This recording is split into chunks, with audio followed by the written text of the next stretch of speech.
Bonjour tout le monde, j'espère que vous allez bien. Aujourd'hui, je vous propose de vous en dire plus sur les célèbres grands travaux d'Haussmann qui ont transformé le visage de Paris sous le Second Empire et dont nous fêtons les 170 ans en 2023. Pour information, cette anecdote est réalisée en collaboration avec l'application mobile CityGem, pour laquelle j'ai créé 3 parcours dans le Paris du Second Empire, justement. Ces visites guidées sont disponibles sur l'application CityGem et elles sont accessibles en exclusivité pendant un mois pour les abonnés des carnets d'Igor avec le code IGOR, I-G-O-R, en majuscule.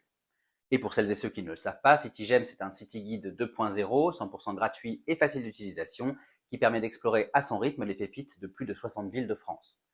Vous avez à ce propos toutes les informations sur mon blog, lescarnetsdigor.fr, et sur mon compte Instagram. Alors revenons à notre anecdote du jour sur les grands travaux menés par Haussmann dans la capitale. Comme vous l'imaginez, le Paris que nous admirons aujourd'hui et que le monde entier nous envie est le résultat de nombreuses transformations accumulées au cours d'une histoire séculaire, mais il est aussi et surtout celui d'une campagne d'urbanisme plus récente, lancée dans la deuxième moitié du XIXe siècle, une réorganisation de la ville imaginée par un homme, Louis-Napoléon Bonaparte, né en 1808 et mort en 1873, donc il y a tout juste 150 ans. Neveu de Napoléon Ier, Louis-Napoléon Bonaparte est élu premier président de la République française en décembre 1848, avant de prendre le titre d'empereur Napoléon III en instaurant le Second Empire le 2 décembre 1852. Les travaux voulus par Napoléon III vont être officiellement lancés en 1853. Le baron Georges-Eugène Haussmann, nommé préfet de la Seine par l'empereur, est alors mandaté par ce dernier pour moderniser l'urbanisme français, et il s'agit ici d'abord d'assainir les villes, de les sécuriser, sans oublier bien sûr de les embellir. Parmi les villes auxquelles s'attaque Haussmann, on compte Lyon, Marseille, Bordeaux, Rouen, mais surtout Paris, Paris qui doit refléter la modernité, la puissance et le prestige de l'Empire. Sous la devise Paris embelli, Paris agrandi, Paris assaini, Haussmann va alors imposer le style haussmannien, et entre 1853 et 1868, ce ne sont pas moins de 18 000 maisons qui sont abattues sur les 30 770 que la capitale comptait alors, soit plus de la moitié. Les rues moyenâgeuses étroites sont détruites ou agrandies et on va tracer de grandes avenues aux lignes droites. L'éclairage au gaz est généralisé, apportant plus de sécurité dans la ville. Les logements insalubres sont démolis et remplacés par des immeubles modernes, d'architecture dite haussmannienne, en référence évidemment à Haussmann, des immeubles désormais éclairés et chauffés au gaz et progressivement équipés pour recevoir l'eau potable.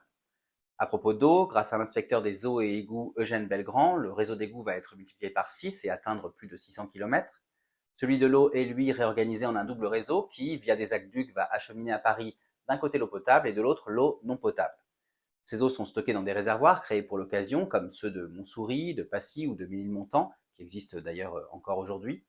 Cette meilleure maîtrise de l'eau va permettre d'éviter les pandémies, comme celle du choléra notamment. Autre grand chantier, celui des gares. La gare de Lyon est érigée et on va rénover les gares existantes, comme les gares du Nord ou de Saint-Lazare. Il s'agit ici en fait de répondre aux besoins du chemin de fer qui se développe à vitesse grand V sur tout le territoire. À Paris toujours, on va aussi créer des parcs et des jardins pour faire respirer la ville et améliorer l'hygiène. On voit naître alors les bois de Boulogne et de Vincennes, le parc Monceau et les parcs des Buttes-Chaumont ou de Montsouris, ou encore de nombreux squares à l'anglaise, car il ne faut pas l'oublier, Napoléon III a vécu à Londres et il s'en inspire.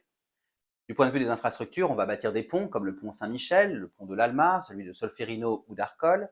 On érige aussi des théâtres comme les théâtres de la Ville et du Châtelet qui se font face, et on crée le célèbre Opéra Garnier, emblématique du style Second Empire. On va également construire ou restaurer des écoles et des hôpitaux comme le Nouvel Hôtel-Dieu ou l'hôpital psychiatrique Sainte-Anne. On va élever des églises comme l'église Saint-Augustin, celle de la Trinité, ou Saint-Philippe-du-Roule qui est en partie rebâtie. Puis on va rénover la cathédrale Notre-Dame de Paris grâce au talent de l'architecte Eugène Viollet-le-Duc ou encore la Sainte-Chapelle.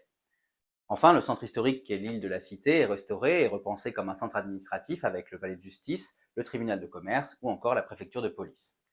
Il y a bien sûr beaucoup d'autres transformations apportées dans la capitale par ces travaux, comme la création des places du Châtelet ou de l'Opéra et le réaménagement de la place du Château d'Eau, c'est l'actuelle place de la République, ou de la place de l'Étoile. Et c'est aussi à cette période qu'est créée la fontaine Saint-Michel et que le Louvre tel qu'on le connaît est finalisé. Finalement, au total, les grands travaux d'Haussmann vont durer 17 ans et ils vont modifier plus de 60% de la surface de Paris. Ils vont ainsi contribuer à diminuer le chômage et emploieront plus de 60 000 ouvriers, mais ils vont aussi coûter très cher, plus de 2,5 milliards de francs or en 17 ans, soit environ 25 milliards d'euros. Enfin, la flambée de l'immobilier aura pour conséquence un embourgeoisement du centre de Paris et un éloignement des classes populaires vers la périphérie et les banlieues de la capitale. Voilà, j'espère que cette anecdote vous a plu, qu'elle vous aura donné envie d'aller explorer le Paris du Second Empire. À ce propos, comme je vous le disais en introduction, n'oubliez pas de télécharger l'application mobile CityGem pour suivre les parcours de visite que j'ai imaginés autour de ce nouveau Paris haussmannien. Quoi qu'il en soit, je vous remercie pour votre écoute et je vous invite à visiter mon blog, lescarnetsdigor.fr, Pour retrouver l'article illustré concernant cette anecdote, mais aussi d'autres anecdotes et des visites de milieux historiques et culturels favoris à travers les articles et les podcasts dédiés. Vous pouvez aussi me suivre sur Facebook, Instagram, TikTok et YouTube pour retrouver toutes mes actualités en photo et en vidéo. Et je vous dis bien sûr à très bientôt pour d'autres aventures, d'autres anecdotes et d'autres visites.